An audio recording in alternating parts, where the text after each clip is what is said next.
Alrighty, what is up, guys? Y'all are live with the Hiking Lion. Today we got 3 budget knives, budget in quotations. Starting with, I think this one's about 60 bucks. Walmart Gerber Fast as the quick assist. Harry, yo, what's up, brother? Doing a little knife review today. Gonna be doing a little sharpening too. It's going well. How's your day going?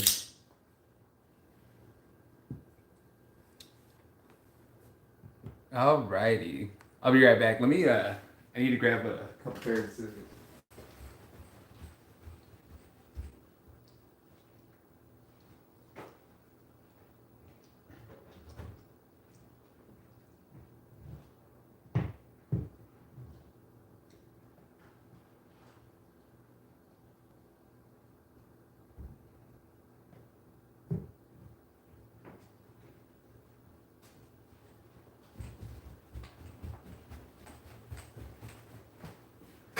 Alrighty.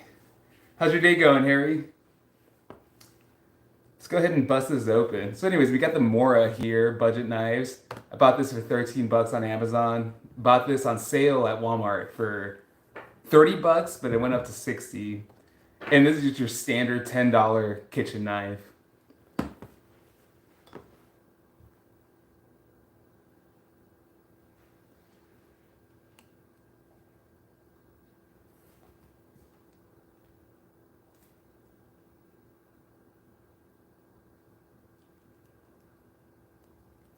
Let's see, what did you say?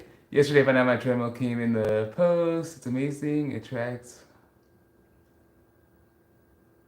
Nice. Only 100 euros. That's awesome. Yeah, I've gone through a few different types of. Let's bust open this knife sharpening kit. I got this on Amazon for 31 bucks. And now apparently it's on sale for $29. I already have a bucket of water set up. Nice. No, that's awesome, dude. I had a couple treadmills in all price ranges, honestly, and probably the one that still reigns supreme is like this $100 one I got off of Craigslist. Is a Proform, and literally like it's at my parents' house. I got it when I was in high school, and it still runs. It runs. My brother still uses it. All right, let's open this up. So this is just your standard knife sharpening kit that you get on Amazon. This one was this is like the probably like one of the higher priced ones. It's $31, $29 right now. It comes with a buffing compound, which is why I decided to go with this one. It doesn't come with a strapping mat, but it does come with the strapping belt, which is nice. Also comes with this guide, which is pretty sweet. 12 miles an hour is pretty fast though, as far as like treadmills go. I don't know, I'm gonna be honest. I max out at like 7 miles an hour. I usually don't push it past that. I feel like I'm getting old. Alright, little guide here. Rubber mat. Let's take the Gerber Fast. Let's go ahead and open this bad boy up. Oh, didn't do anything there. Let's do it over here.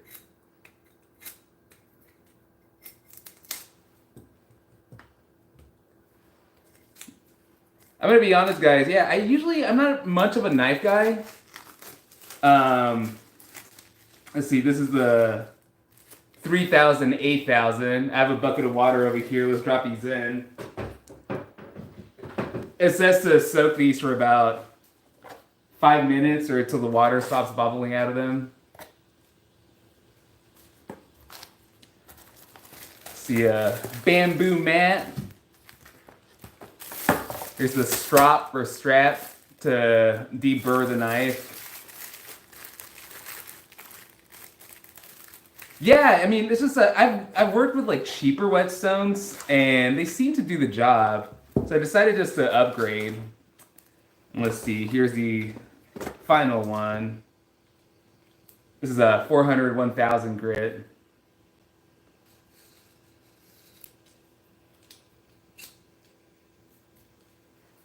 Bust that open. Comes with a cuproot glass, gloves. Which, by the way, Harry, if you're gonna do some hiking with hiking poles, these cut-proof gloves, I love these things. I cut the fingers off of them and use them for hiking. And I found because it's a really, really tight weave, supposedly, to make them cut resistant. My hands don't blister in these like they do in other like thicker, more porous, more breathable gloves. So even in the summertime, I cut the fingertips off of these and use them for hiking. Like just your standard cheap cut proof gloves. That's what I'm gonna do with those more than likely. So let's drop the 400, 1000 into the water. Yeah, this is just, I've worked at so many restaurants and I used this type of knife so many times, just like your $10, $20 just standard kitchen knife. And it's super dull and we just moved here. So let's give it a sharpen. I'm gonna resharpen the fast track. I really do like this knife for being just like a $50 folder, $60 folder. This is what I usually take backpacking with me. I'm not a big fan of batoning wood out in the forest. I feel like it's more dangerous than it's worth. Let's take a look at some of this stuff. So far, everything looks like in pretty good shape. Here's the buffing compound. Just this alone is like $5 if you try to buy it on Amazon. So this is actually a really good deal. Again, this is what the package looks like when it's being sold on the page. All right, and it also has a chisel guide, which we'll see if we use later. Let's put the stuff away. Let's bust out what we need. And while the stones are soaking up, why don't we cut into this Mora?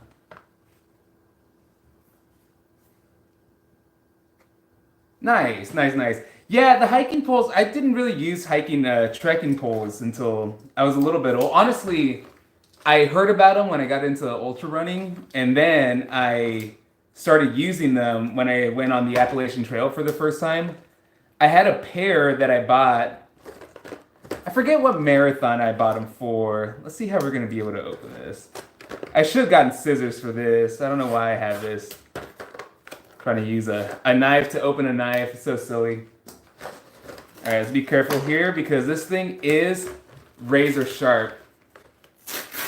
So this Mora was only $13 when I bought it on Amazon. I think this specific model has gone up to 16 and change, but for a freaking $15 knife, this is almost unbeatable. Believe it or not, I've never actually owned one of these, and I'm not really sure why. I've seen them in the woods a lot. I've always just taken different types of... I think what it is the sheath. I'm not a big fan of the sheath, although it does work. I've never really trusted a sheath that doesn't have any additional retention at the top, because worst case scenario, you tumble down a hill. This gets snagged on a branch. Like it is in there tight. Like I have to tug on it pretty hard to pull it out. In fact, I have to use this thumb hold. But still, it's just in my head, additional retention is required, especially if you want like a backpacking knife. I've seen so many people slip and things just get caught on trees and branches and stuff. So yeah, but let's take a look at the sharpness of this. In fact, we'll sharpness test all of these. So let's start with the Mora. Obviously, these things come like super razor sharp out of the box. Oh my goodness. That cuts like butter. So whenever you, and I'll show you the difference here in a second, but whenever you see, get a knife and you want to see whether or not it's like razor sharp. Now this will dull it as you do it, but yeah, that's what it's supposed to do. Just by comparison, let's look at this kitchen knife. This did do it when I first got it, but it is definitely a little choppy. Not wanting to. It slices, but it more chops through it. Now let's look at this fast, the Gerber fast, spring assisted.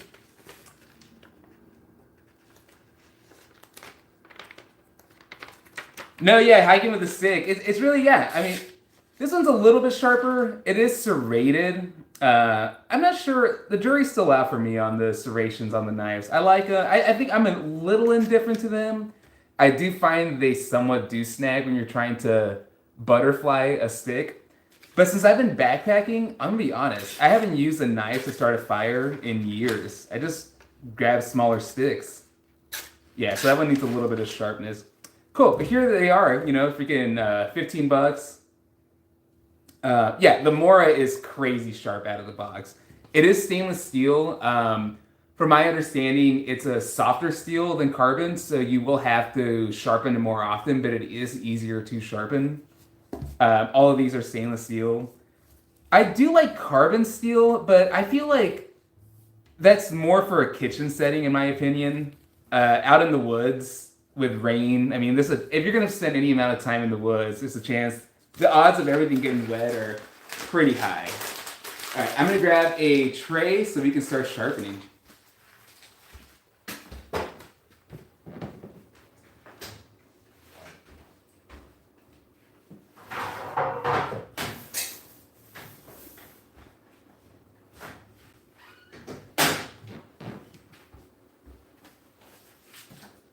Put these off to the side. I do like that this the Gerber Fast has a safety. Again, speaking of like one of the reasons I don't like this knife specifically for backpacking, for instance, it was in there loose. You might hand this to somebody and they don't put it in all the way. You just don't even think to check him. And this thing is basically a lightsaber. If it pops out, it's cutting something. So I do wish that this came with an additional retention. Might have to do a mod later this week to do something with paracord, maybe a spare piece of leather. So we'll put these off to the side. Put the strop off to the side for now.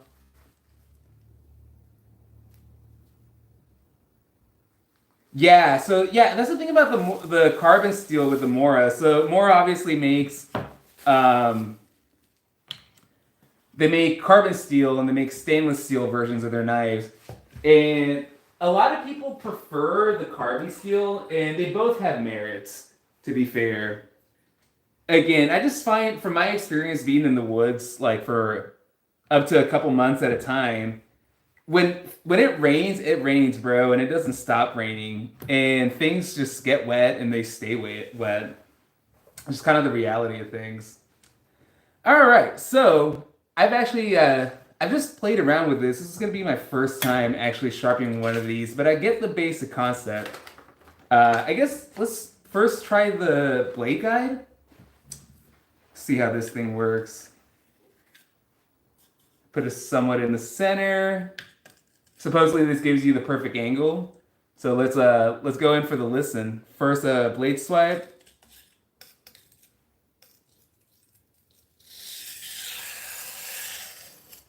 Interesting.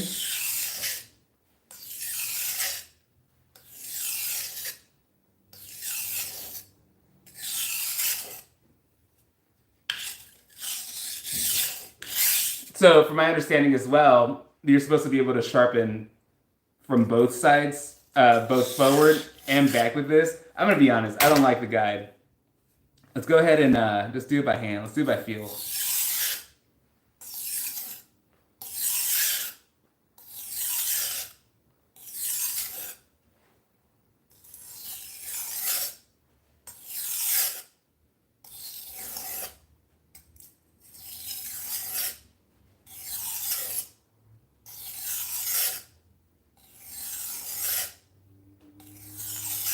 So supposedly if we do this a few hundred times,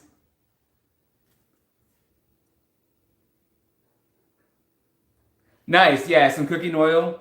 Yeah, definitely. Cooking oil is a good one. I like using a 3-in-1 oil as well. All right, let's start counting our passes. Let's do a couple more here.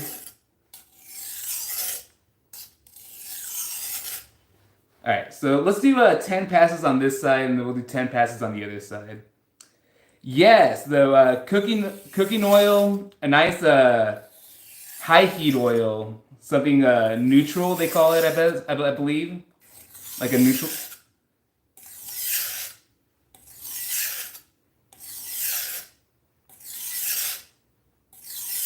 10.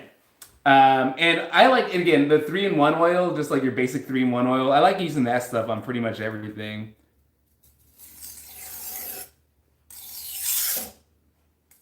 Oh man, going to the left side is a little tough. Let's try it this way. Oh yeah, there it is.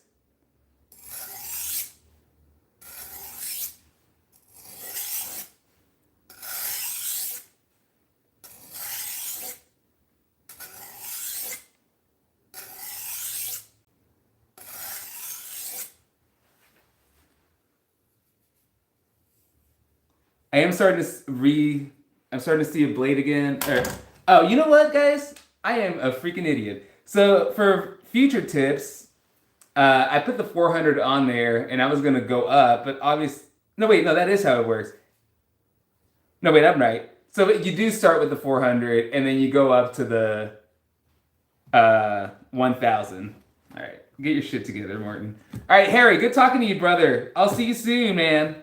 Always a pleasure to talk to you, Harry from Britain. Busting out this 10Ks like it's cool. Have a good day, man. It was nice talking to you.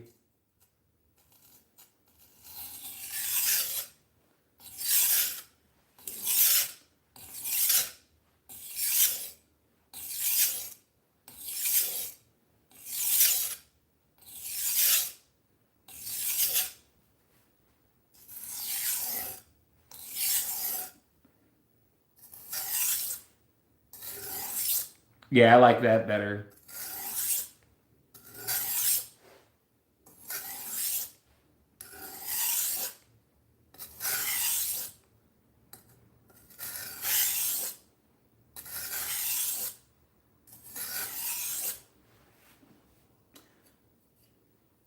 Yeah, I'm gonna try to. It's been kind of a hectic recently. Again, we just moved from Indianapolis, Indiana to the Pacific Northwest. Literally dropped everything and moved across the country. So I will be trying to vlog, do more, a little bit more vlogging and stuff. But yeah, definitely. I'm trying to get a little bit more of a schedule, but it's been a little tough recently. But we'll figure it out. We'll get it figured out, Harry.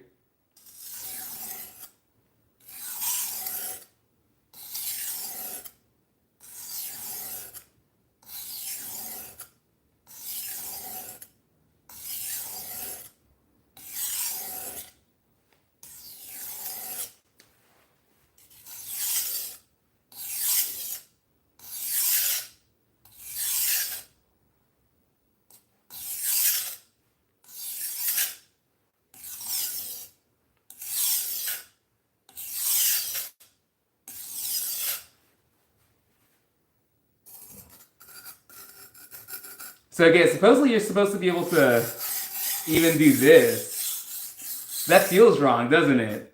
I've never sharpened going back, but I think that's maybe on diamond blades you're supposed to not go back. I'm not really sure. We'll just keep doing it this way.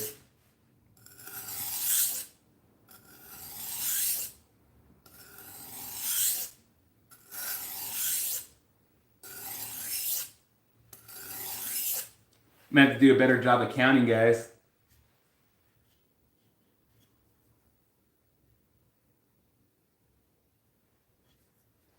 See, I got shoes for marathon later.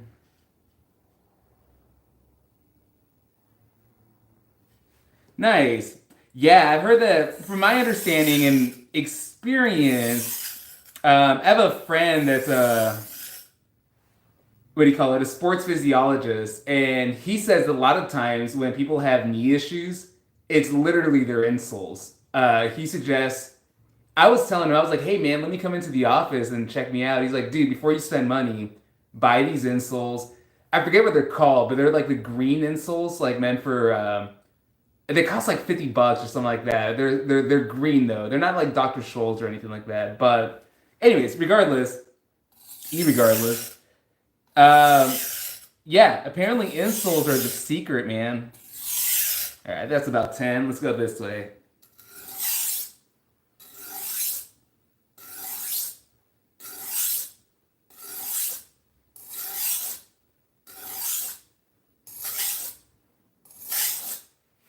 All right.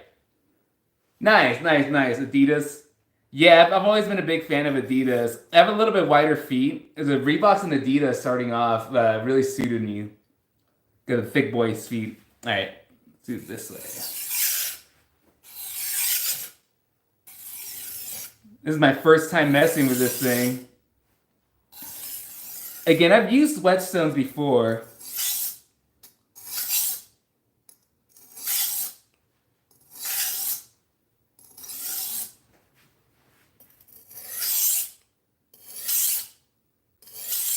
What's the old saying? Never sharpen towards you.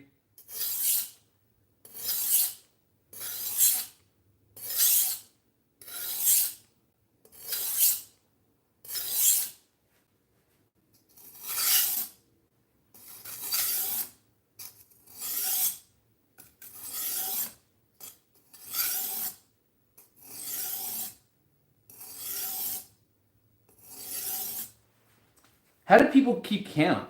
Is it just because I'm the ADHD word, according to my girlfriend?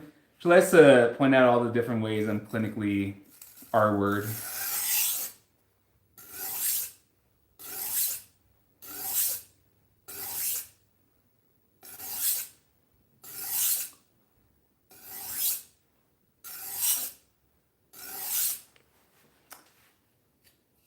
I feel like that's got a rough edge on it now. Should we flip over to the...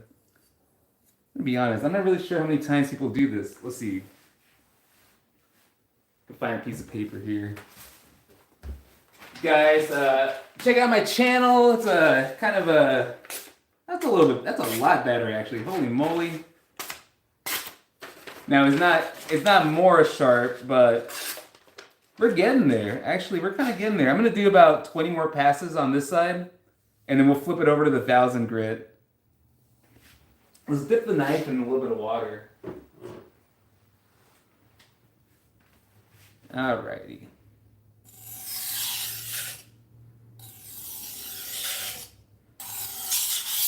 Spread out the water a little bit. So supposedly you're not supposed to sharpen in the slurry.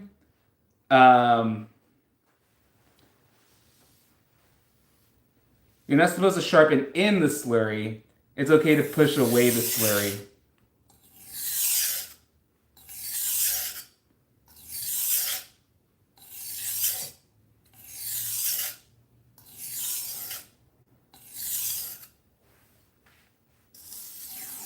I don't like that technique. Honestly, I'm gonna be honest. I like drawing it towards me this way.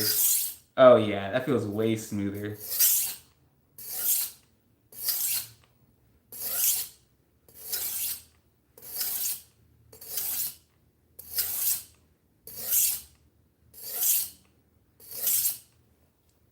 Ten this way.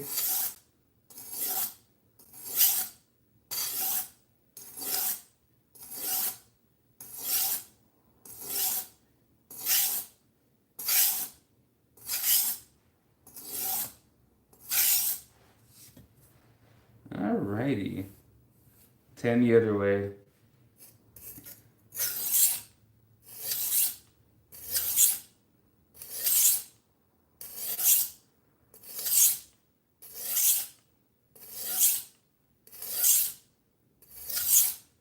Alrighty. Getting sharper. At the beginning, it can really cut through paper, but let's go ahead and flip this over to the 1000 grit side. Okay, this is my first time ever playing with this specific style of whetstone sharpener. I have gotten one from the dollar store, but again, this is like the $31 one from Amazon that comes with the buffing compound. Again, they have these anywhere from $16 all the way up to this one, which was like $31 for like a very similar set. I think the main difference is this one came with like the buffing compound, and then as far as I saw, a lot of them had kind of chipping issues, where these actually, everything came in pretty good shape. Alrighty. Let's do we just did the 400 grit side. Let's do the 1000 grit side. 10 passes.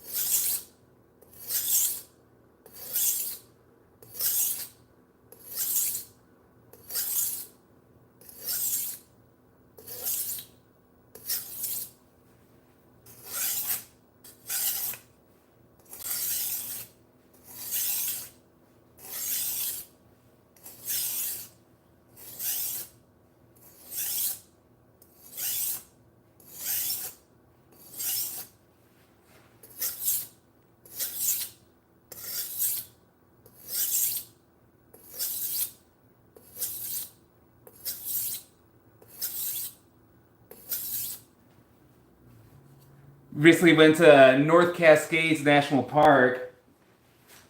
We just moved from again from Indianapolis up to dip in water a little bit. Moved from Indianapolis to Washington up in the Pacific Northwest.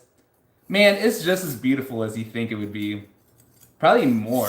It honestly doesn't look real. And then you look at your pictures and you're like, holy moly, what the heck? Is that New Zealand? It's definitely taking metal off. See that the stone's getting darker. Those are metal shavings. Alrighty. Start counting, right? Maybe I should be quiet. Anyways, I'm just gonna go by feel. F it. Just moved to the Pacific Northwest up here. Went to North Cascades National Park. They just opened up the road to go further in the park. When we were there, they had the road closed off at a certain point. North Cascades National Park, it's only about an hour and a half from my house. I have to start going more often. It's the least visited national park in the country. It's also the most dangerous, which is interesting. Those trails were legit, bro. Oh, wow. That is getting so much sharper. So I was honestly kind of skeptical because, you know, these could really be made out of anything. Also, I don't suggest using a cooking pan for doing this because I'm assuming this is just mineral based, some kind of like, you know, whatever clay or I'm not really, but I'm going to be honest, who knows what this stuff is made from or what binders it has. So definitely don't cook on the pan that you sharpen with.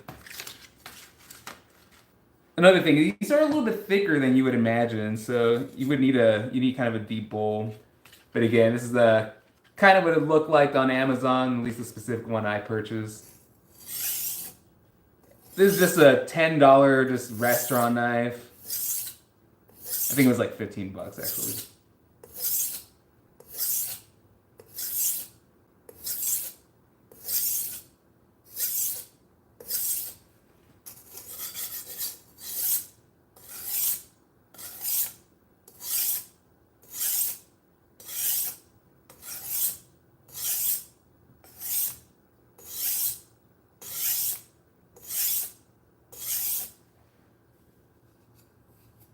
Nice. Finally starting to take on a little bit of an edge. It's probably a little bit sharper of an angle than I would like. I might start flattening it out a little bit. Have to come at this angle.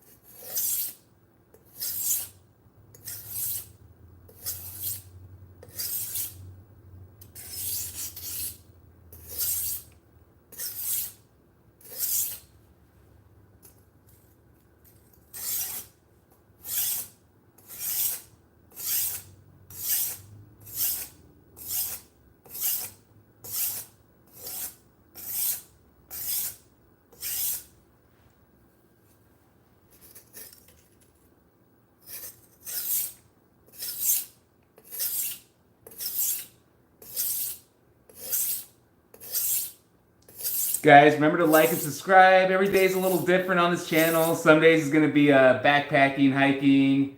Other days is going to be cooking, a little bit of a backpacking meals, snacks. This past weekend, we went to the tulip blooms in at Tulip Town, Mount Vernon. Check out my shorts. I'm going to start posting a lot more long format videos. Moving across the country recently and then having a toddler makes it a little hard, but I'm about to start cranking some footage out. Also going to start doing a lot more backpacking. Subscribe and like. Keep me in your feed. Again, this is a $31. I think it's on sale, $29, $30 right now on Amazon. Sharpening set. I'm going to be honest, I'm pretty impressed. One of my concerns was that this stone would be brittle when sharpening on. I'm not being perfect about this. I'm not being perfectly level every time, doing as good a job as possible, but this hasn't dug in so far. And also, it came with this flattening stone, which is pretty nice. So after each sharpen, you come through with this flattening stone and hit it with that. Yeah, but subscribe, guys. Join on the adventure. Check out my shorts. Sorry for the corny music. I'm really not sure how to do this yet, guys. Still getting used to this whole live streaming YouTube thing. Started as just a way to capture memories for myself. Turning into a little bit more than that. We'll see. We'll see how it goes or where it goes. You have any questions about me, my channel?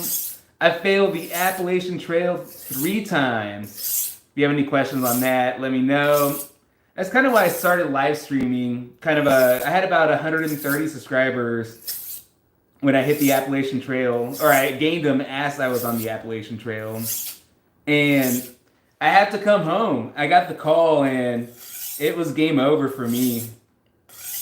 And I kind of, went through the typical post-trail depression, and a year went by, stopped being a little wuss about it. So now I'm back. It's so funny. The first time I heard the term post-trail depression was in 2021 when I first went to the Appalachian Trail. And I was like, what are these yuppies talking about, post-trail depression? It's like, I'm sorry you're back from vacation, bro. You're telling me you're depressed because you spend 3 months in the woods, 6 months in the woods. But I think there's something to it, man. I think there's something about being on, at least I was a solo, backpacker pretty much every time I tried it. I would stay to the shelters more this past time, but first 2 times through, I was all alone, bro. And sleeping at night, you get a little weirded out. You're at level 10 most of the time. It's not till you hit town that you calm down. So, being on high alert every single day for months, I think when you get back home, you get some type of emotional dump that you couldn't have in the woods because your lizard brain was trying to keep you alive. At least that's my theory. So, every time you were cold and hungry and powering through mountain climbs, you couldn't really break down and cry. But man, once you get home and your body knows that it's safe, for myself at least, it went into this weird slump every single time. Very monotone. The highs weren't as high. The lows felt pretty low though. So I think there might be something to this whole post-trail depression thing, or I could just be soft.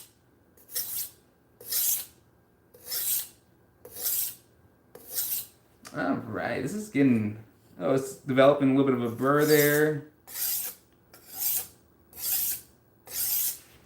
Go ahead and pull this other stone out of the water. I don't want to over submerge it, I guess.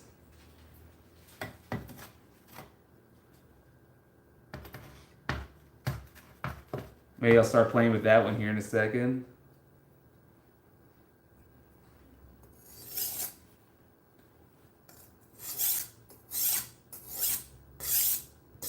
Definitely taking metal off.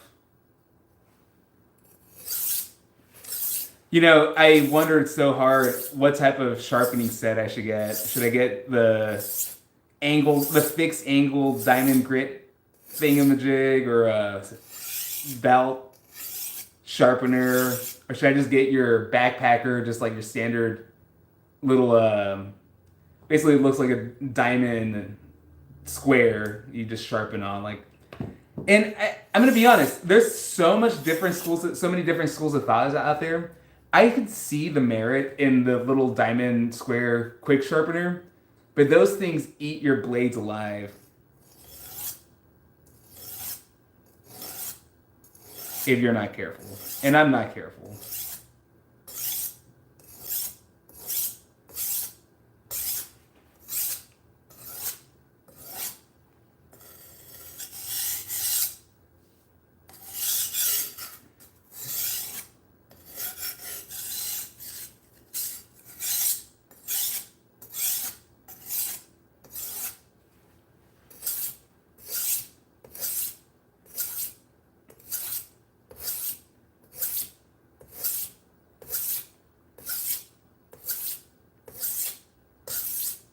Very cathartic, I gotta admit.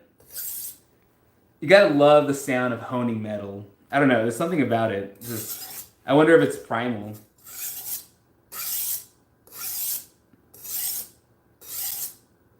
Well, it couldn't be primal, but I wonder if it's just embedded in our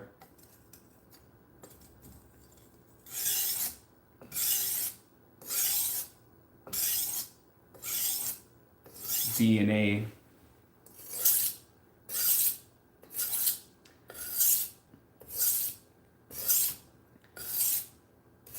I haven't uploaded to my channel in a little while, but I recently uploaded a video of my fiance and I taking a trip from Chicago to Sedona. We dumped off in Flagstaff via Amtrak. I've ridden the train across the country a couple times, and that is pretty spectacular, I gotta admit.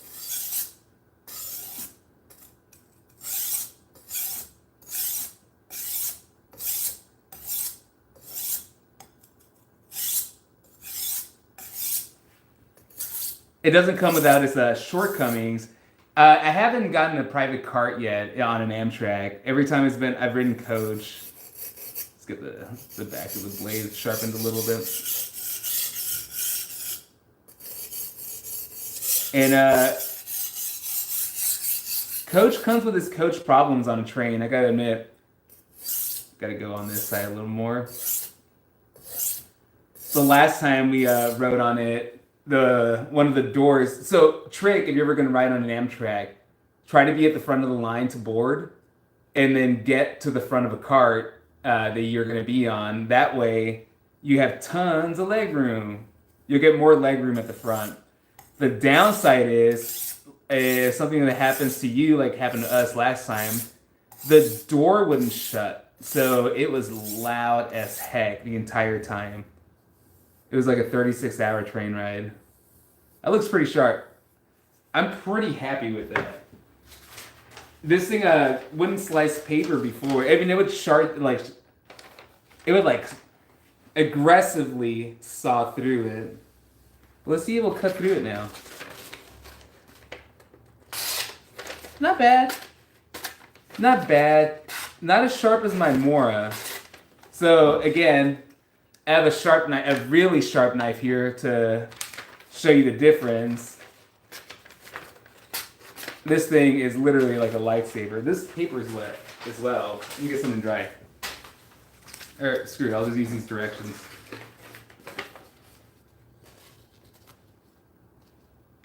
Literally like lightsaber sharp. It's kind of crazy actually. I am not a huge fan. I can appreciate really, really, really, really sharp knives like this one. I think they're more dangerous than they're worth, in my opinion. I think that at a certain point, a dull knife is dangerous because they'll slip on whatever you're trying to cut and then cut you. But at a certain point, a sharp knife, I think, becomes too sharp. I've worked in restaurants my whole life, and I worked at a specific restaurant that gave the cooks knives for Christmas every year.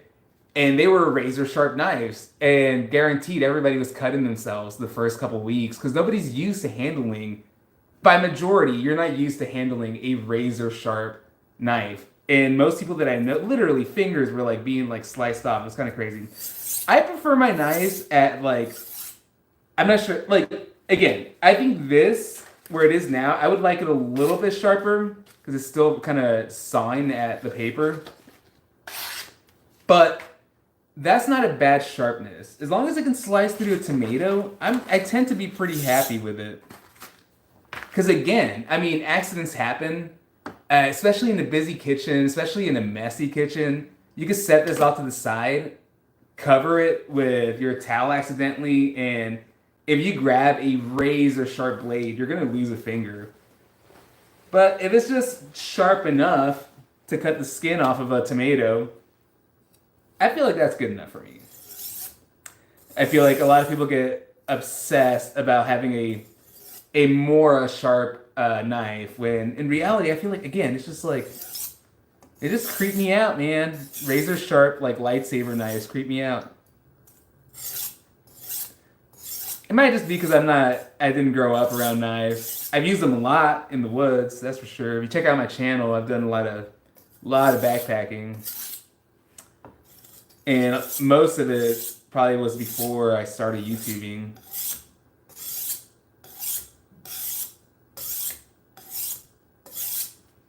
And I feel like the complaints about a lot of knives come that they don't come literally like laser saber sharp out of the box. And while I do prefer a knife that can just slice right through, I feel like, for instance, this is an example of how sharp I like my knives. Now this one could be a little sharper, of course, contradicting myself, but it slices, doesn't really actually slice like late, like, you know, almost like steel, like on, you know, hot steel or whatever. But if it cuts in, it'll go. And I think that's where I like mine. Because again, out in the woods and stuff, accidents happen. And if this was like razor sharp, you don't need that. All right, let's keep going on this one though. This one was dull as heck. Still there, so let's keep going.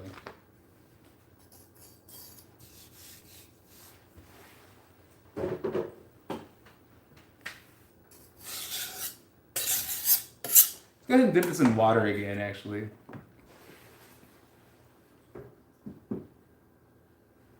Well, that's soaking up. Let's take a closer look at this one. Now, the reason this knife is pretty awesome is that it's relatively light for what you get. A lot of people don't like the design. It looks a little kitchen knifey, but it does fit the hand very well. It really does. I have a large to XL hands, and this fits in the hand very well. Comparison to a real kitchen knife, it's not that far off, honestly. It's gonna be super duper careful. It's really not that far off, which is really nice. It's actually a good feature. It feels like a knife that you can handle, hold, and my hands are slightly wet, and the rubberized handle is catching. So a Mora for freaking, I got this for $13 brand new.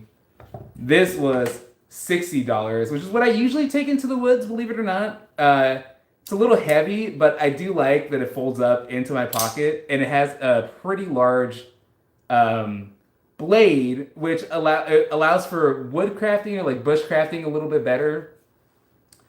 I love that it has a safety, and don't have to really worry about it flipping open inside my pocket for the most part. And I do usually carry this inside of try to get down low, a pouch inside of my chest, or a specific pouch on my belt. All right. This is soaked up enough. Let's go ahead and do about maybe 50 more passes on the 1000 grit, and then we'll switch over to the 3000 grit, which may not actually be 3000 grit.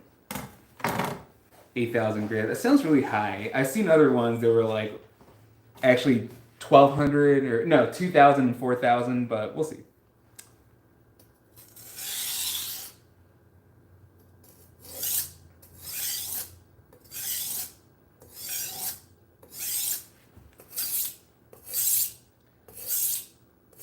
With this, from my understanding, pressure is applied, but you're not trying to, it's light pressure, almost like the weight of the knife plus. You're honing the knife sharp. You're not trying to shave away metal necessarily, like aggressively at least.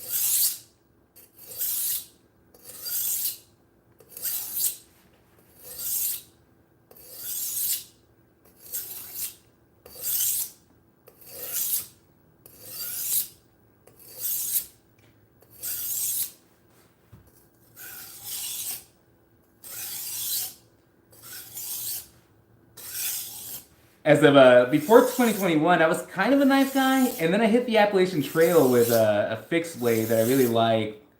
That was pretty lightweight, and 3 months later, I was down to the micro Swiss Army knife with the like tiny little knife and scissors, and that's like how I spent the rest of my trip while I was there.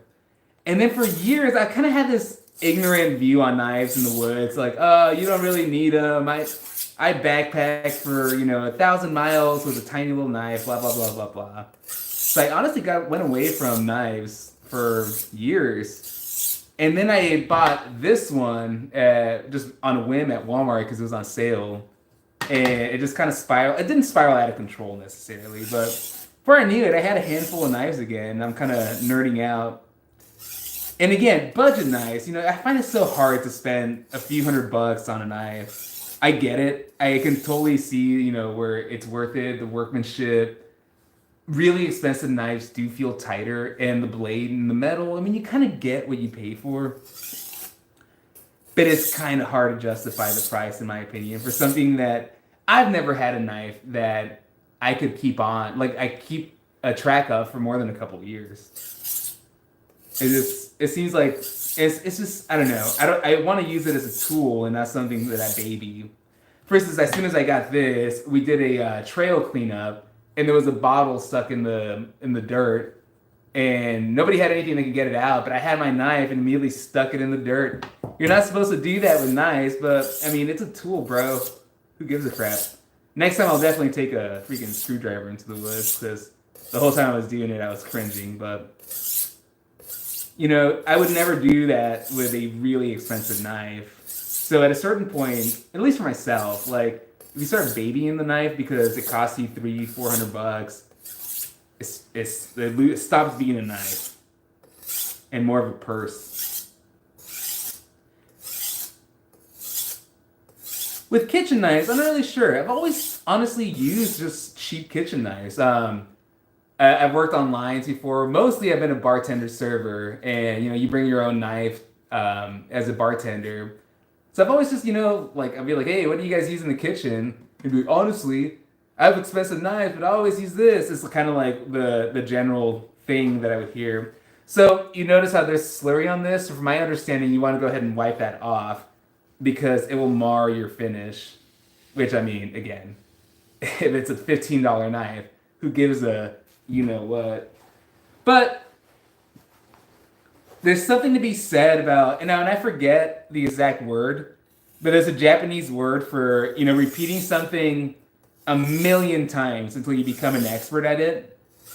And in the same knowledge, there are like, teachings. It does talk about doing things right and not doing things wrong as a respect to what you're doing, what you're sharpening, but mostly to yourself. It's like, if you take the time to do things right, or how it goes, like, you should take the time to do things right because you're only shorting yourself, and you should respect yourself more than anybody else. But I don't know. That could also be that weird yuppie mumbo jumbo. I think it tracks with the whole make your bed every single day. It's not about making your bed. It's about holding yourself to a higher standard because you respect yourself. Here I am just talking about slurry on a knife.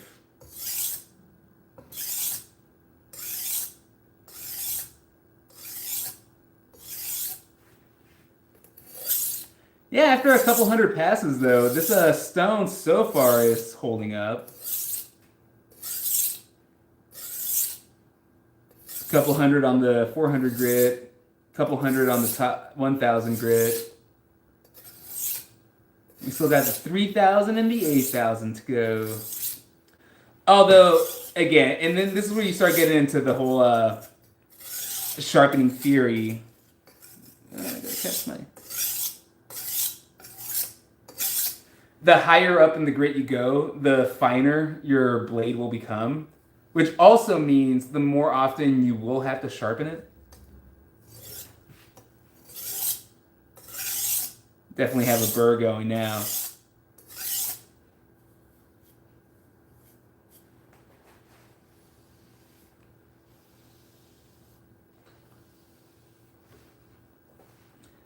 You guys hit that like, hit the subscribe. There's lots of adventure, fun, random stuff coming. Kind of just feeling out the whole YouTube thing, seeing what people react to most, and while sticking to the stuff that I like doing. I like cooking a lot, but I think I'm gonna focus my cooking life specifically to backpacking camping meals.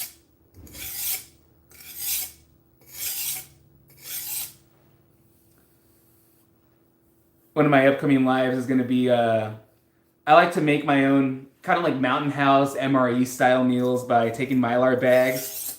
And a simple one would be ramen, a couple snacks, some trail mix, put some ramen, a tuna pack, a scoop of dehydrated soup mix, and boom, you have a really solid ramen bomb. Add a little bit of mashed potatoes to it in a Ziploc bag. Seal it up, put a desiccant pouch in there, seal it up. It's good for a couple years, and just grab them as you go. I'll definitely make a live here coming up on how to make those meals. It saves so much money, man. It's just like camping meals nowadays are like $10 to $15. Are you kidding me? Who? But I also got tired of just like the Korg's pasta sides and the rice sides, so I started making my own.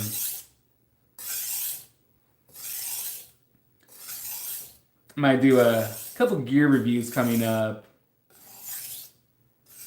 Everybody loves a good gear review. Now, so from my understanding, you're not supposed to sharpen on this slurry. So let's go ahead and wipe that off. I'm not sure why, but that's what I heard. Now, I always thought you're supposed to work up that slurry and then sharpen on it, but apparently that's wrong.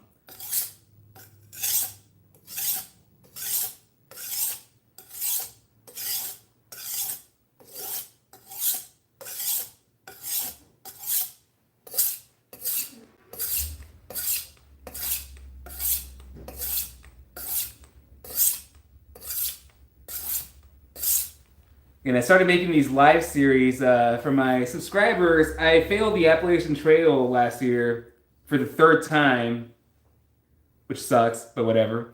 Because, and I was doing this, if any of my subscribers have any questions as to why or how the trail life really is. I mean, again, I've tried it 3 times. Once in 2021. I did it with the bubble in March. It was pretty fun. Spent about 2 months on the trail before I had to come home because I ran out of money. 2023, went back out. Was gonna go Sobo, winter backpacking hike of the Appalachian Trail. I started in the 100-mile wilderness, got all the way through the 100. There's a video series on my channel of, man, the 100-mile wilderness is such a beautiful forest. I couldn't even believe it. So I captured some of that on my channel. Sorry for the overexposure. I really didn't know what I was doing when I was editing it. I'm gonna go more raw with these future videos, like a lot less editing. But anyways, yeah, there's a video series on the 100-mile wilderness on my channel if you want to check it out. It's gorgeous, gorgeous forest. Got through 120 miles, made it into town for a resupply. We were gonna summit Mount Katahdin the next morning, and I get the dreaded call. I'm pregnant. Kids, oh my goodness. First of all, birth control is a bunch of BS. There was nothing wrong with it. We just had one of them babies. Anyway, so I came home after 120 miles, which sucked. And then the third time out, I knew there was almost no chance I was going to be able to finish, but I was giving it my all. We were fostering my partner's sister at the time. She was 18 and in high school, and she had moved in with us when she was 17. So I figured we had a babysitter. I had the money saved up. My partner worked remote. I might be able to do it this third time, and forcing it was my biggest mistake. But anyways, yeah, do you guys have any questions on backpacking, the Appalachian Trail? Let me know. I ran a couple ultra marathons.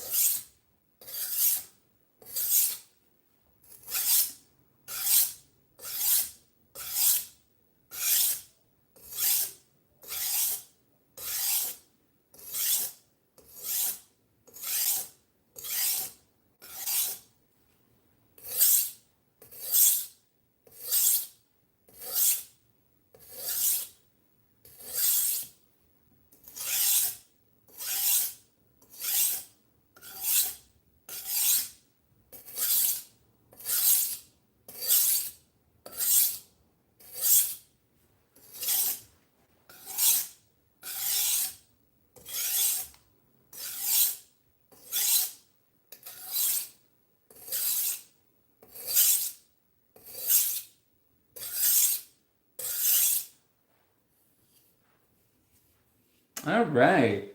I feel that burr, but it feels pretty even. So let's go ahead and step up the grit, y'all. Step it up. Step up the grit. Gonna go to that 3000 grit. Again, this is a knife sharpener I just picked up on Amazon. Not very experienced with this, but this seems, I mean, this is pretty, honestly, I would recommend it at this point. My concern was that these stones would be brittle. And for instance, if you can see here, this is a lot finer grit. It is chipped right here, which is, again, was part of my concern. I'm not gonna, not, it's not as concerning because it is on the corner. And we do have a shaping stone, but interesting. I might have to email and get that addressed because I would imagine these will. This one seemed fine, but this one I'm not very impressed with that. Let's give it a go though.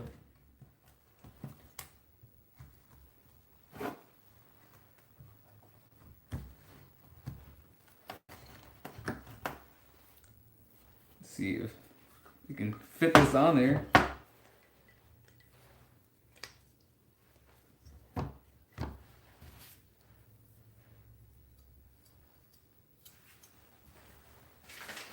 Give it a quick test. Still catching. It's catching down at the bottom. Mid blade's probably gonna be sharper. Yeah, it's not bad though. It's definitely much improved.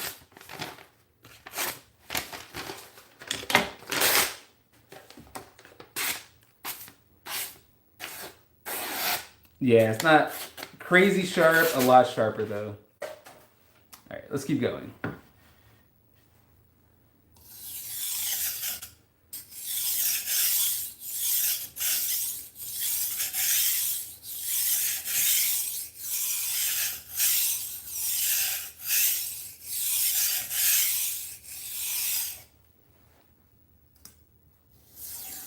Oh, don't like that.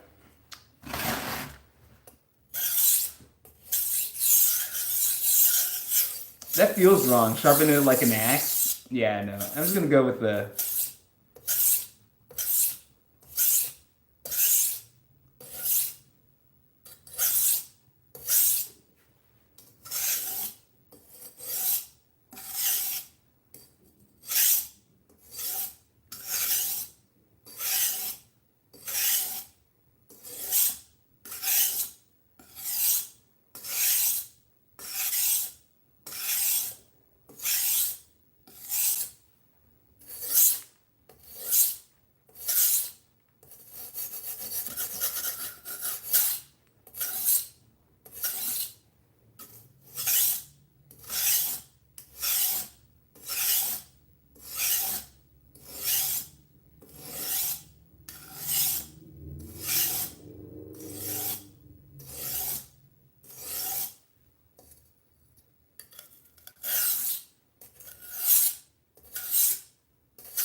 Nope.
Soak this in water one more time. I set it out for quite a while.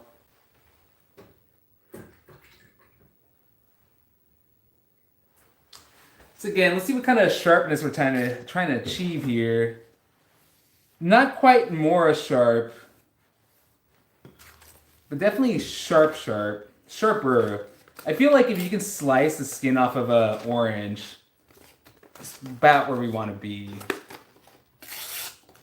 Okay, yeah, that 3000 grit definitely did work. That definitely made it a little sharper. So again, we're slowly honing this, and it's a picture of the version of the knife block that I got on Amazon. Just went on sale. I paid $31 for this thing yesterday. $29 today. Can you believe that?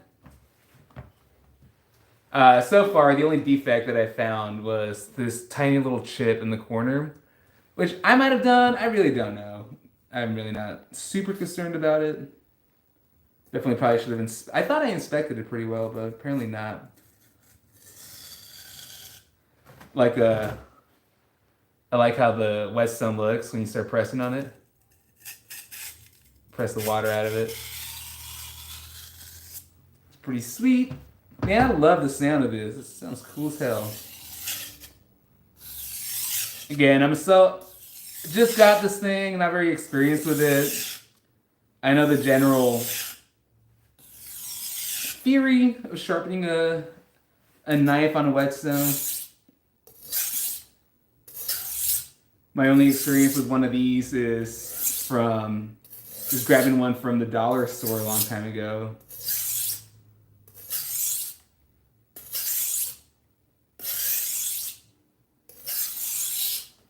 Again, from my understanding, you want to remove the slurry, keep your knife clean.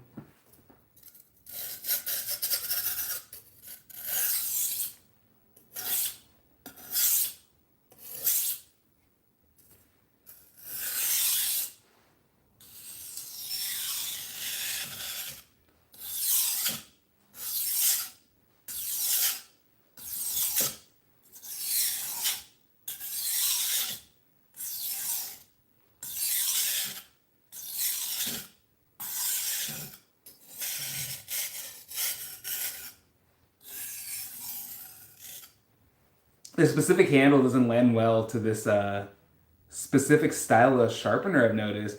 I do wish that it was more cut off, a little bit more square.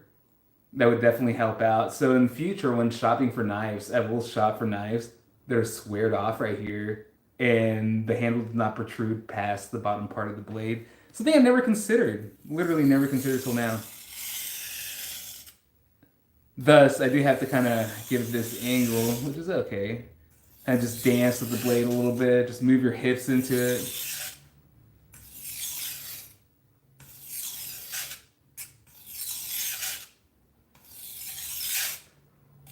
Again, from my understanding, you can do it backwards too. I don't know about that. That sounds wrong. That just doesn't make sense to me. I mean, it makes sense in theory.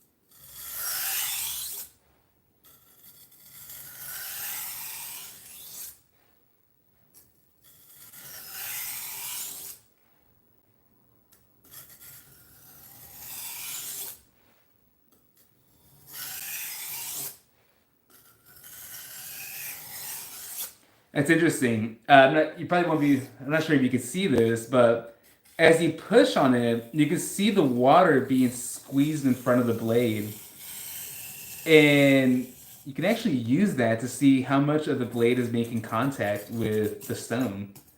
If it's on one side, you just see the water being pushed on this side, but if it's flat, you see it being pushed evenly throughout. So we'll just keep looking out for that.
It feels good, weird going left.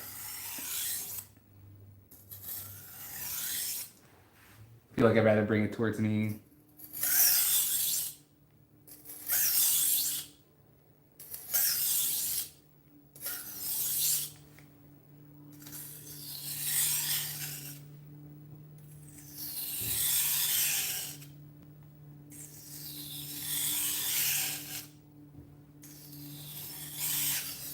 Really, that one was off.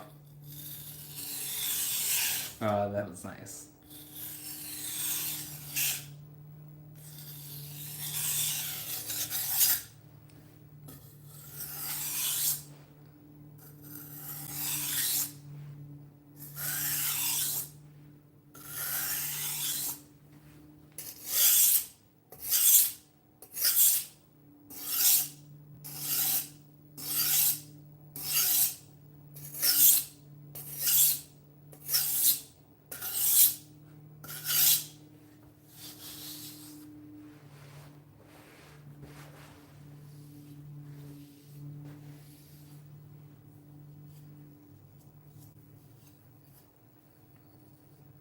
And what I'm feeling for is which side of the blade the burr goes.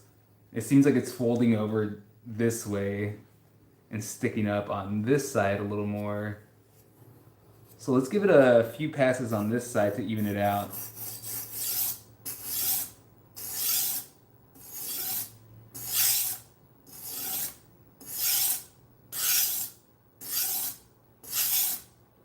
Again, this is the 3000 grit, step 3, I suppose. It's the 400 grit, 1000 grit, and then 3000 grit here. We have one more step to go. I honestly didn't expect a lot. This knife was pretty sharp. I don't think I've sharpened it once since I purchased it about a year ago. No, a little bit less, maybe 10 months ago. It came razor sharp.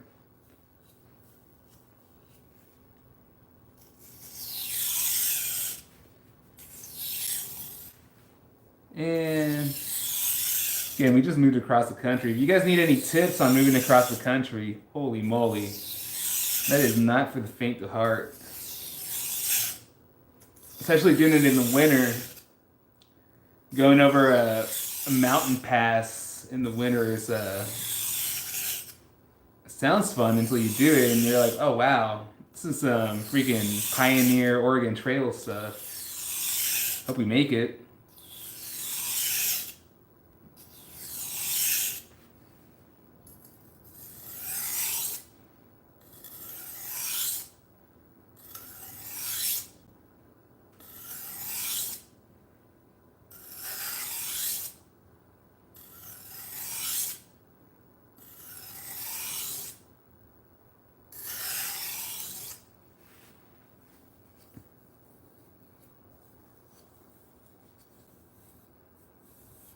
Starting to feel pretty sharp. Dunk the blade in the water.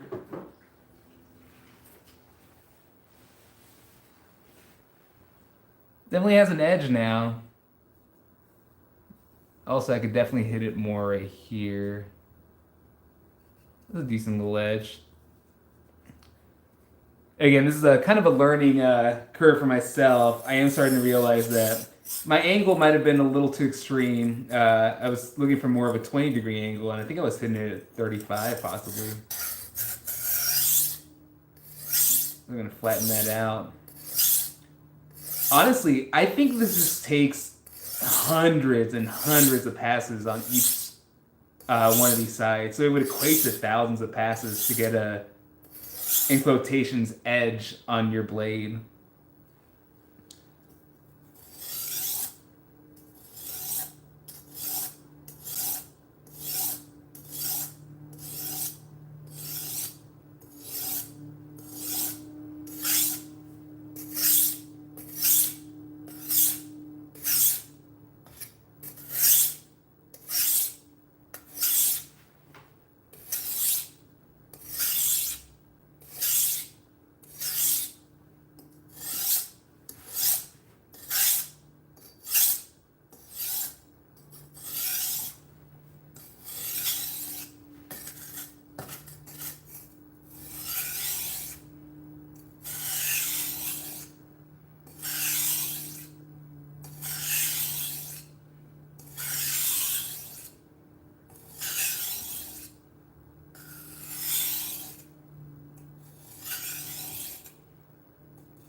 Give it a couple more, huh?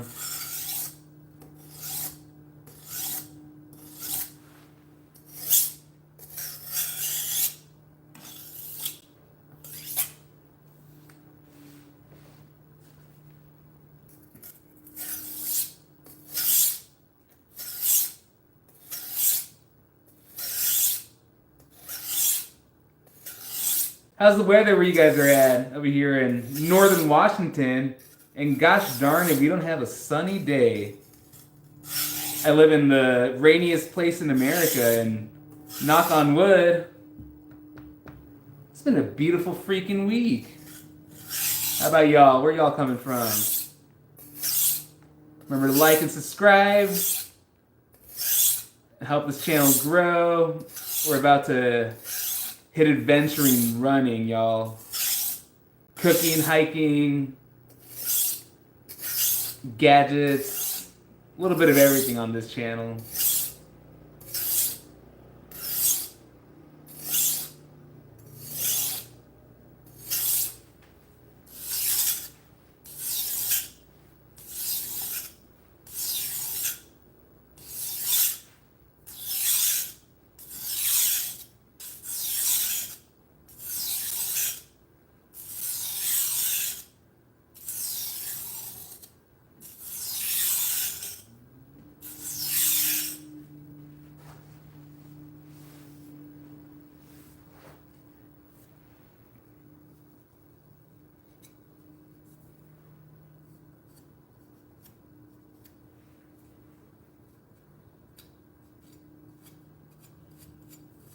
That's where the burr is for sure. You gotta hit it more like this. I'm getting close to flipping it though. I think I'm gonna flatten out this burr and then flip it over to the 8000 grit.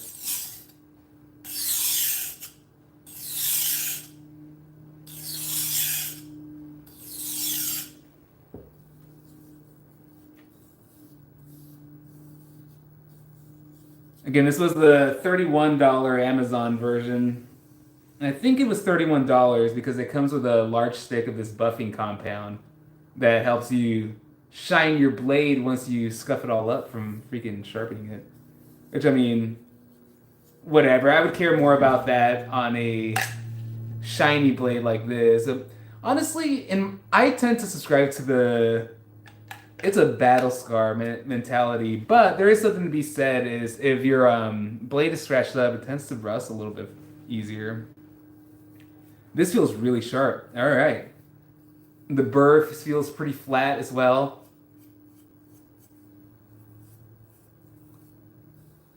No, actually, let's hit it a little more.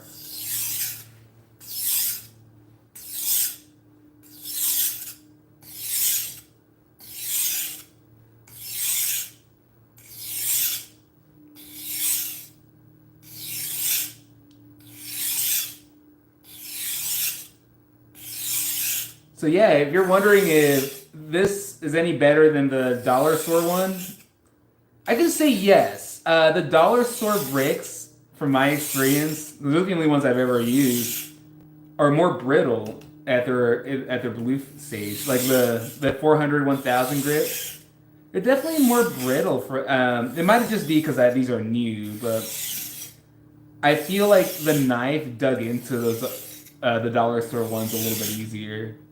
Which is bad. You don't want it to catch. Now,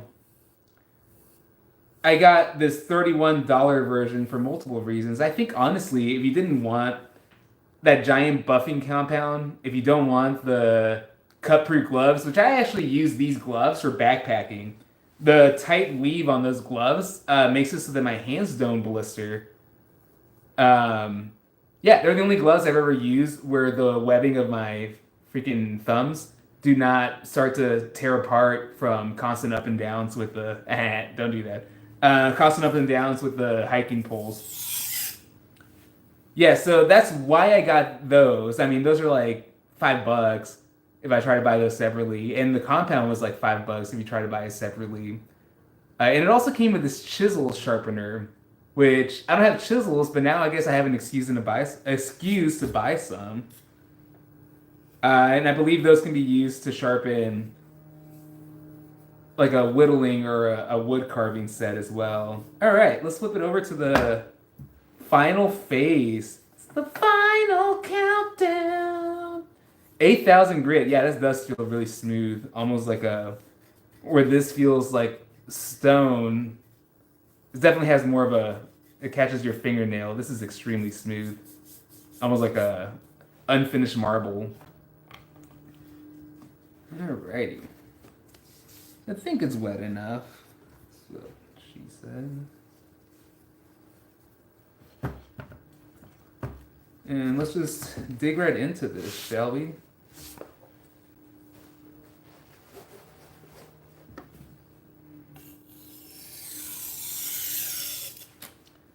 That sounds nice.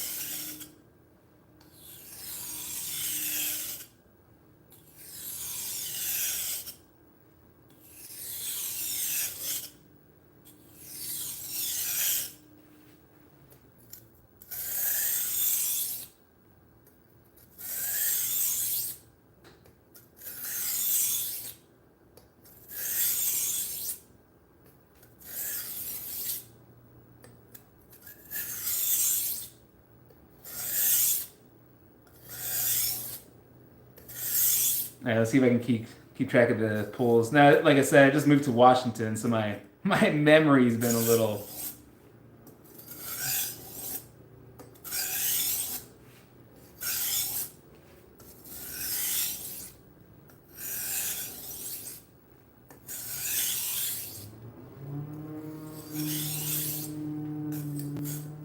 Yeah, let's see here. I think I'm gonna push from this side.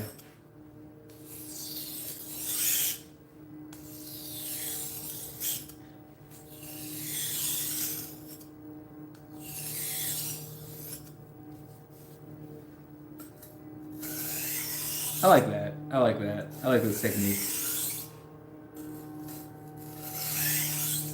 Maybe. No, I think I like drawing from this side. And I like pushing from this side.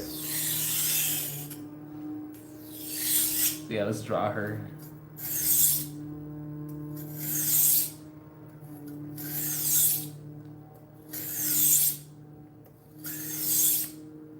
So what I'm doing is pivoting the blade down flat.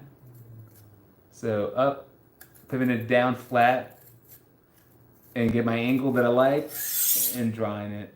It's definitely taking metal off.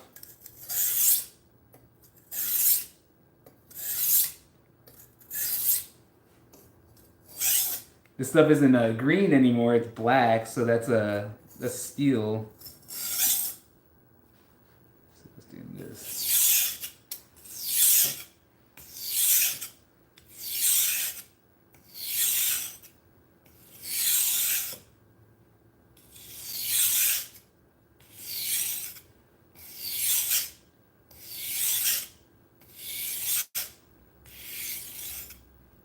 Yeah, this is just your standard $15, $20 kitchen knife. Starting with the budget knives and working our way up to the nice knives, which I actually don't own any of right now. I feel like, so I don't drink anymore as much as I used to, at least. I used to drink freaking once a week. By once a week, I mean, I meant once a day. Now, I drink maybe once a year on my birthday. Point of the story is, when I used to get drunk, I would just give all my nice knives away. So now I don't own any of them. I have to rebuild the collection, hopefully give away other stuff, not my nice knives.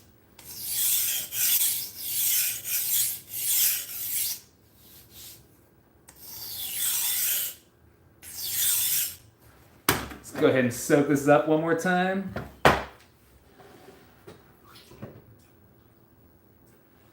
See, that soaks in a little water. It does that. We'll clean up our blade here.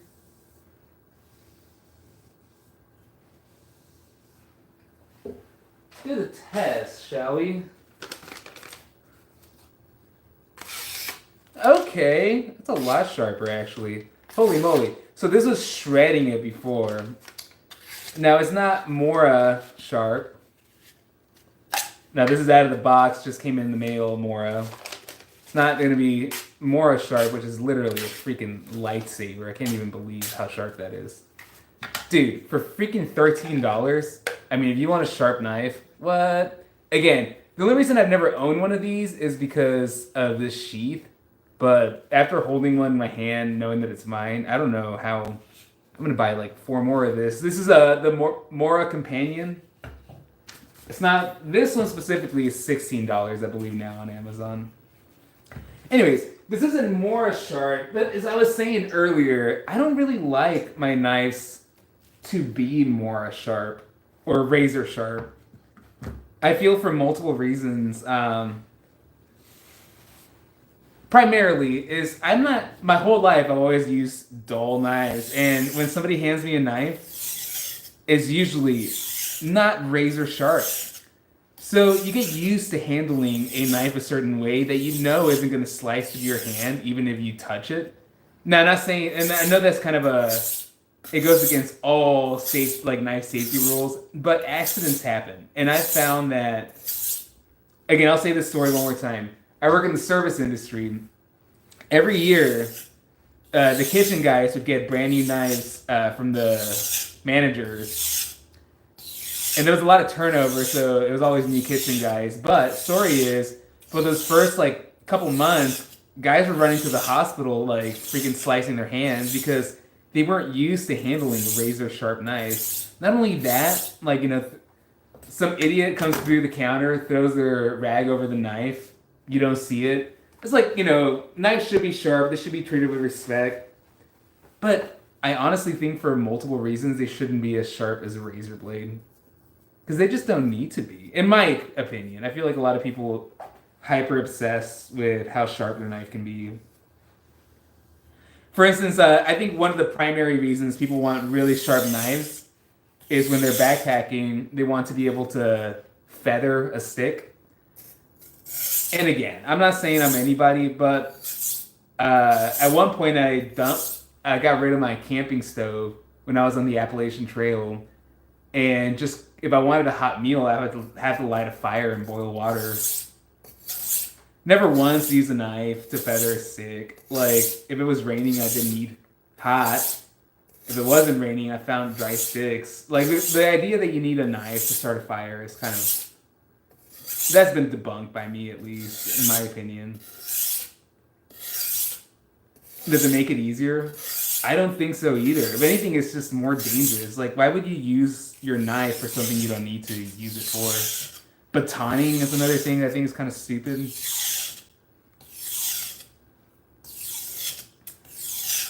Again, I've lit hundreds and hundreds of fires in the woods. I've never really had to baton a stick to light a fire.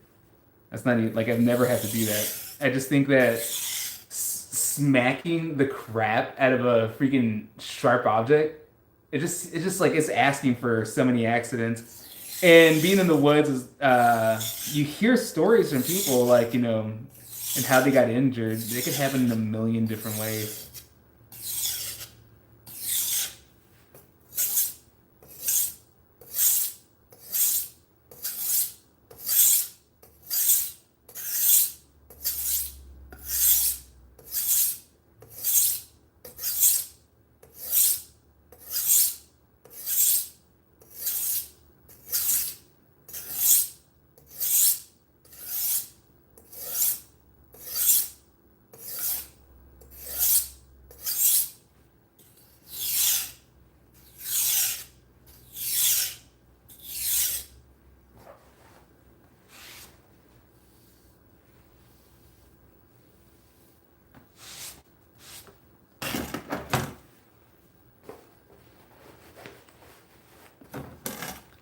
All right. This $15 kitchen knife is starting to bang. The knife has been screaming at me to sharpen it for about a month. It's all let me bang, bro.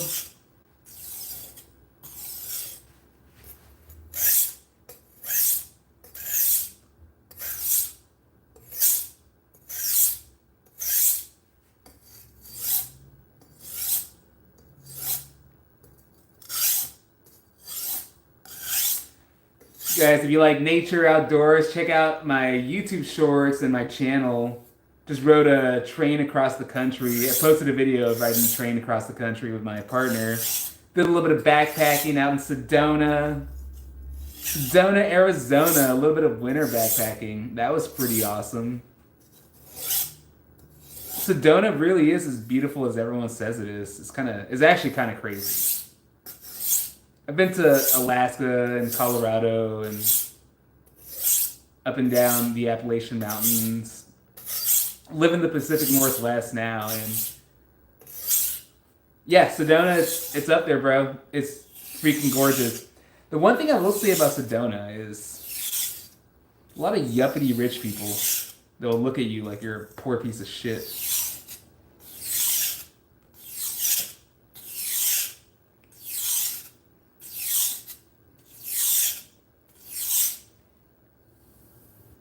Comes with the territory of backpacking, I guess. One of the things, probably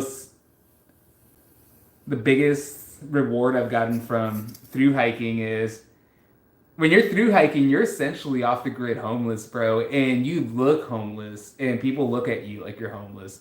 You might have $2,000-$3,000 worth of gear in your backpack, and fucking $10,000 in your bank account to do this through hike. It doesn't matter. People will still look and treat you like you're poor, and you'll find what people are actually really, really nice. It's so fascinating because, like, I grew up middle class and never got treated got looked at like I was homeless. And man, when you're backpacking and living out of a backpack, it's interesting. It humbles you. It allows you to reconnect with your humans, have a little bit more empathy for the less fortunate. All right, I'm gonna do about 50 more passes, and I think we have a sharp knife. Holy crap. It's only taken an hour and 30 minutes. Now this is definitely why this is a specific knife set that I bought, a knife sharpening set.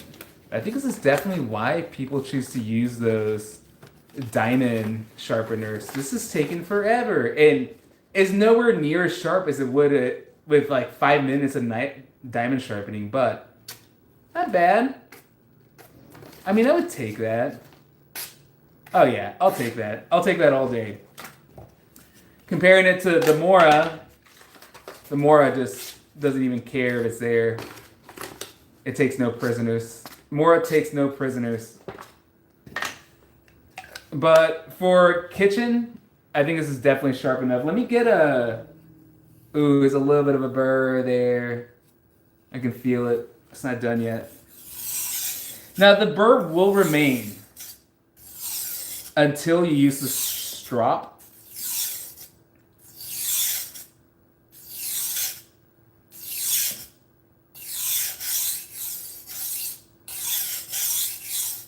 Now, if you didn't have a leather strop, you could deburr this by rubbing it back and forth. Very lightly, though. No pressure, just the weight of the knife.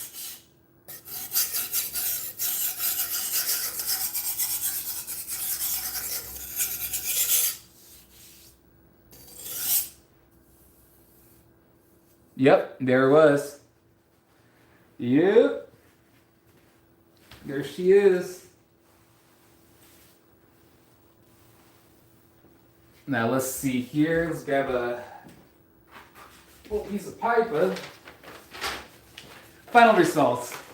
An hour and 30 minutes of sharpening.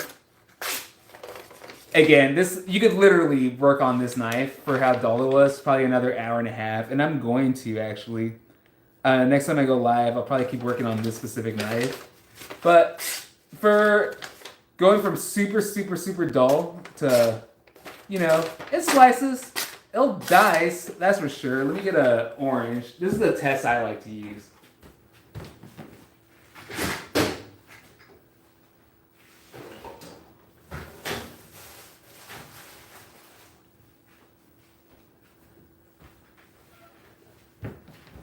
This will obviously work with the tomato as well, but oranges have that super leathery skin. Get up close.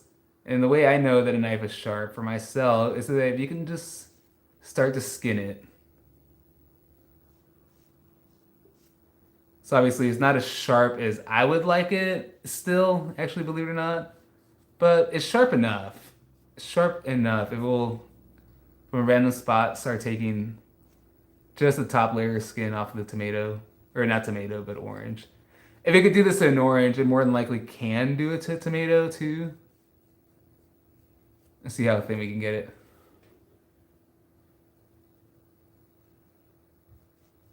Yeah. All right. So sharp enough. Took it about an hour and 35 minutes. I mean, that orange for lunch. I'll probably keep going on this. Actually, I'm just gonna bust out that leather strop to see what it's about. Strop, I believe. Now, this is the buffing compound that it comes with. So this is basically almost like it's like a hard, like crayon like material, but unlike crayon, it has grit. You can call very, very fine sand like materials to make it buff. Buff like daddy. Apparently I lost my strop. Alrighty.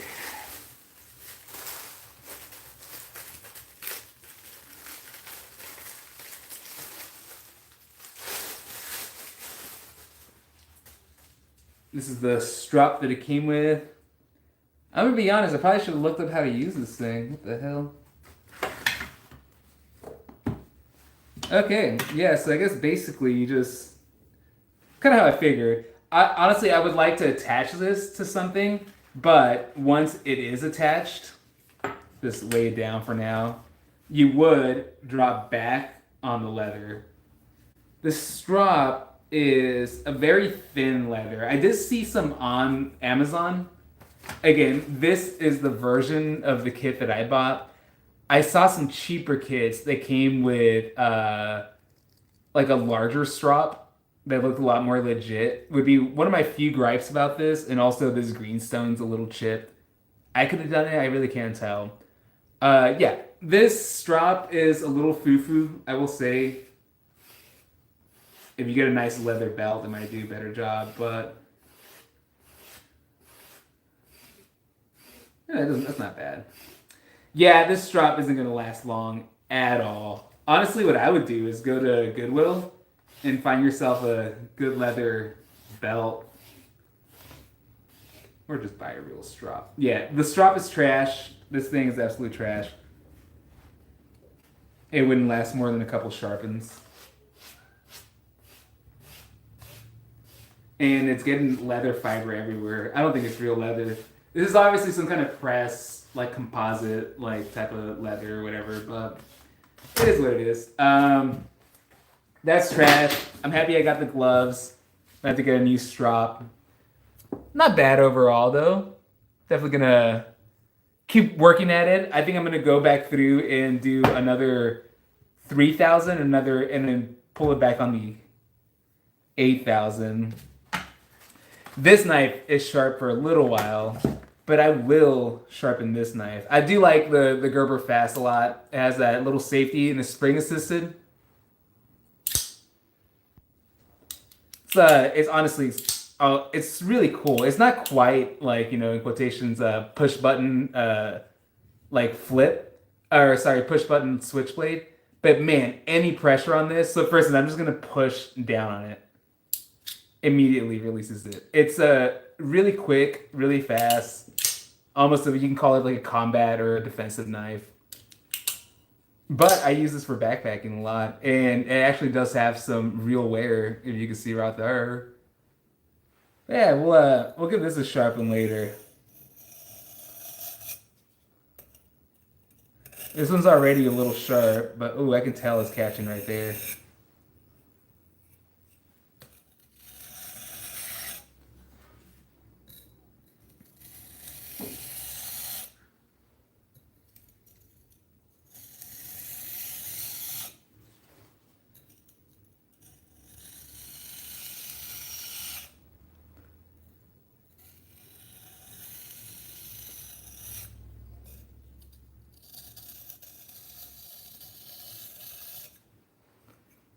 That's interesting.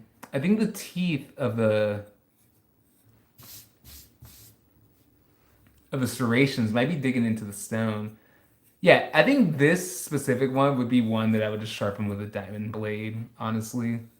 I mean, a diamond blade sharpener, just a cheapo one, like a workshop one. But the tip of it, actually, that is the cool thing about them Tonto knives, is like, I mean, in theory, if you wanted just to sharpen the tip of it super duper sharp, it would give you that self-defense capability, but also it would allow you to just like cut rope with that if you need to cut rope or do some precision work with that. And then this could be left a little bit more dull for safety reasons. But you could get the tip of this knife extremely sharp.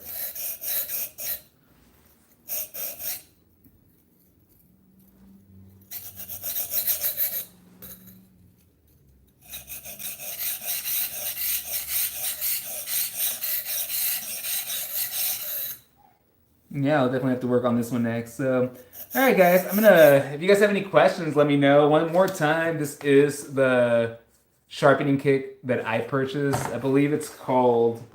Now, would I suggest this one specifically? I don't know. It does give you a great bang for your buck. This is called the YEOPASDA. Yup. ASDA. Obviously a generic butt name. But the reason I went with this one is I like using these gloves for backpacking. The tight weave makes it so that my hands don't blister. And also this buffing compound, just those two items was like $10 worth of stuff if you were to get them separately. So yeah, overall pretty impressed. Satisfied, maybe, yeah, I would say impressed. Satisfied and impressed. I wish the leather strop is complete trash. Shouldn't even come with it. But overall, everything else worked pretty well.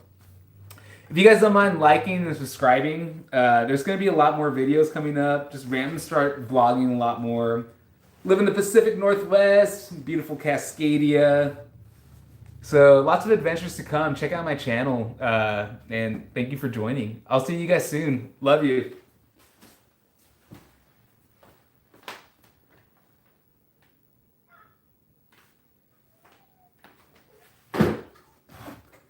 Leave this going real quick in case anybody wants to rewind and watch.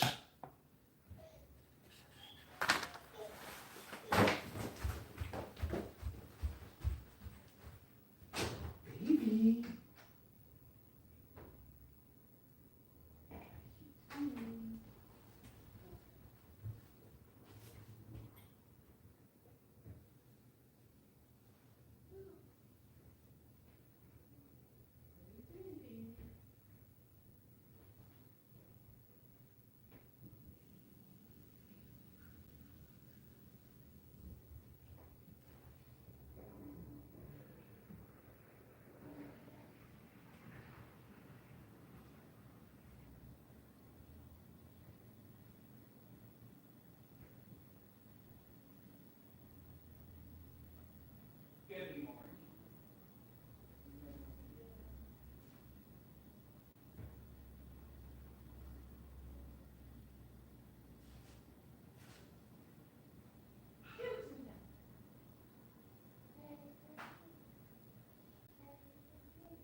Well,